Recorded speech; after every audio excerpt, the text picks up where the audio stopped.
What's up, guys? Kian Sobani here. Welcome to another day in the life of a Real Madrid journalist. Today, we are in Leipzig, so it's about 2.5, 3 hours before the game starts. And I'm gonna start it here. Marriott Hotel in Leipzig is amazing. So anytime you guys have to go to Leipzig, book it here. Not only because it's super comfortable, marble bathrooms, good breakfast, good coffee, but look at this, across the street.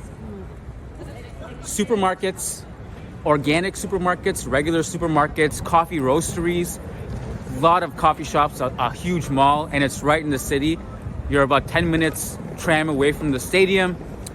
And I'm just super happy with Marriott Leipzig. And they also have a Champion Sports Bar, which has a TV for every single table. No matter where you sit, you got a good view. So if you're in town also, you just want to watch some football, their sports bar is where to be. All right, we are walking to the stadium now. This time of night when I'm in Europe is the most awake and alive I feel. So today I woke up around 1 p.m., got some coffee, did a churros with Diego, and I'm on my way to the stadium for a live stream, a post-game live stream as well. So 2 live streams, pre and post. You guys have already seen that, and you also know the score by the time you're watching this video. And Lucas asked me to do some behind the scenes also of the buffet, so I'm going to include that in there. The buffets are hit or miss. So the Bernabeu, as great as it is, the one thing it sucks for is food. You even have to pay for your own coffee if you're a journalist at the Bernabeu. It's only 40 cents from the machine, but granted, it's the principle. So if, for example, if I go to an away game at Stamford Bridge or Anfield, you got chefs cutting roast beef, you got a dessert buffet, you got a salad bar, you got unlimited drinks, coffee, tea, whatever you want. And even at halftime, they like replenish and bring out a new menu for journalists. It's pretty incredible. So I don't know what to expect, but we'll find out when I get to the stadium. What else?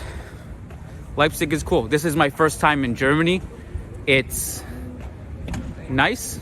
Honestly, to be quite honest with you, I'm in and out for 2 days and I've been doing nothing but work. Yesterday was training and press conferences.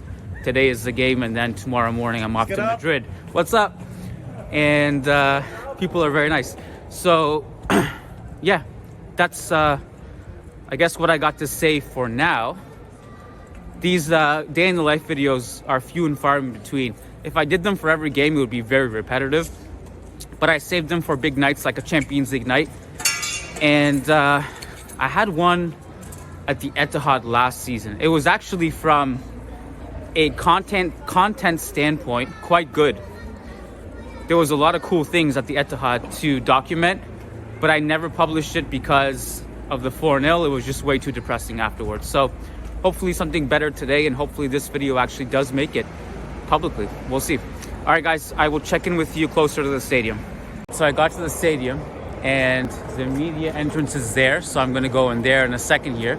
I did want to give you a quick view, which is really not that impressive, but it kind of just looks like a government building from this side. But the thing with this stadium is that if you are here for your first time, and I don't know if you'll encounter this if we'll play Leipzig again or if you're going to be in the city, but come early because it's kind of a confusing stadium, and if you go to the wrong side, you have to it's really weird. There's like a moat surrounding it, and you have to walk pretty far and basically leave the stadium grounds, go across the street, take a bridge. So if you show up to the wrong side, you may encounter a problem where just come early is all I'm saying. And the other side is way better than this. Like, it's actually a nice stadium view from the other side. So I didn't catch that, unfortunately.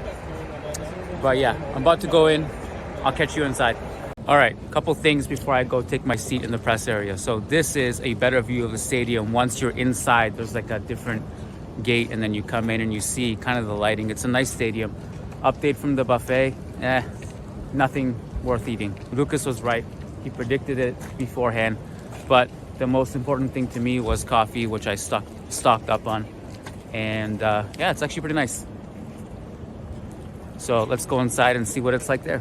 All right, guys, check this out. I have taken my seat, and I gotta say, I'm impressed. I got my coffee. It was the only thing worth getting at the buffet. Everything else was unedible, unfortunately. But check this out. I gotta say, I'm impressed. Solid desk space, a lot of space. That's not something you always get. Sometimes it's really cramped. And also a TV for replays, which is unprecedented from what I've seen. Stadium slowly filling up. We got about an hour and a half before kickoff. It's looking good. It's a nice stadium. Good job, Red Bull. Good job.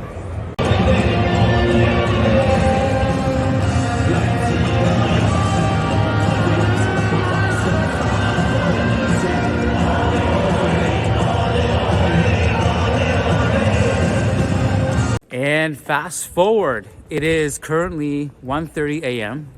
walking the empty streets of Leipzig, and I'm heading back to the hotel.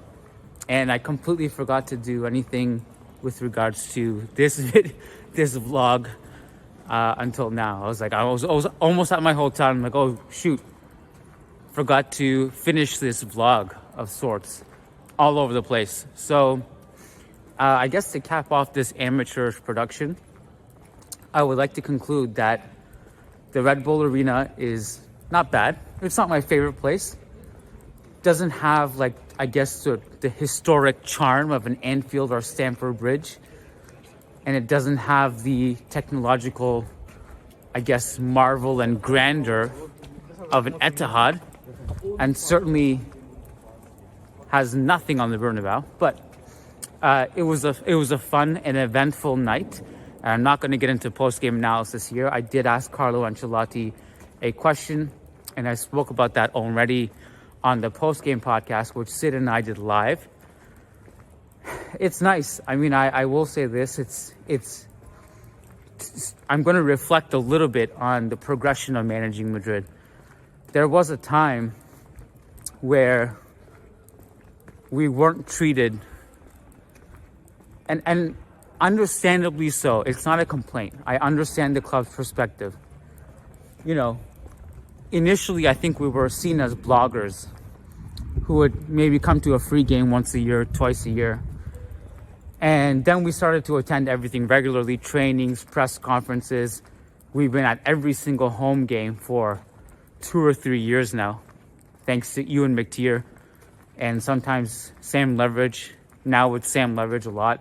And then me and Lucas obviously peppered in, and I did a lot of away games like this one. And I think something shifted for us in the US preseason tour, where Real Madrid made it a point to include me in the 5 or 6, among the 5 or 6 Spanish media like Marca, AS, Cadena Cope, etc., in prioritization of questions. And in the US, the preseason tour, that was huge, eye-opening for us, where they treated us like one of the big guys. And, you know, Cruz yesterday, Ancelotti tonight. It's just nice to be able to raise the hand and know that I'm going to get a question in, and that wasn't always the case. So it's kind of like a reflection of, you know, wow, kind of proud of us, you know. Not to get too emotional in this, but you just keep chipping away a lot of menial tasks over and over again. Details that are not quite fun, that nobody sees publicly. You guys only see the public podcast and maybe some of the highlights that I post on Instagram, which are only highlights for a reason. You don't see the lack of sleep. You don't see how hard it is on my family and kids even, which I, you know, really is hard for me. And the ultimate goal for me is to get to a level where I can start taking my kids on these trips, and also hoping that it pays off financially for them as well. And a long-term goal is, you know, and this is not necessarily your business or your concern, but to ultimately move to Madrid so I can do less traveling. Anyway, long-winded way of saying I'm just kind of proud of the team to get here. It's been hard, man. It's been hard. And it's not always this dream job where everyone says you're so lucky, you're living the life. You guys don't see it, man. It's hard work, and it's a lot of sacrifice and a lot of consistency. And there's been plenty of times where I don't feel like doing it. I don't feel like, I'm tired, man. I don't want to turn on the podcast and do a podcast. I don't want to turn on my camera and mic in a moment. I'm tired, man. I'm sometimes I'm just not feeling it. My body's broken down. It's hard, but I do it anyway. And I think that's the most important part, is that you can't let your emotions dictate your decisions. If you're really serious about this, you have to do it when you don't feel like it. You have to do it consistently. You have to be disciplined about it. And that every day for years and years. We started in 2015. And we're still learning. We're still growing. It's not the end, but it's that every day for years. I've seen so many people try shit like this and just give up after a while. They lose momentum because it's hard. You know, it's hard. So anyways, thanks guys for being on this journey with us, because without you, it's obviously not possible at all. We can't just speak into a microphone and no one hears it. And obviously that's not possible or sustainable, even if we wanted to speak to ourselves only. So thank you guys for being on the journey with us. And yeah, you guys, a little bit of emotion from me there at the end of this vlog. I'm heading to Madrid tomorrow morning, so I'm going to go eat and sleep, and then have a few days off. Well, off. I'll be doing podcasting and recharging the batteries a little bit before heading to Vallecas for the game against Rayo Vallecano. Peace out.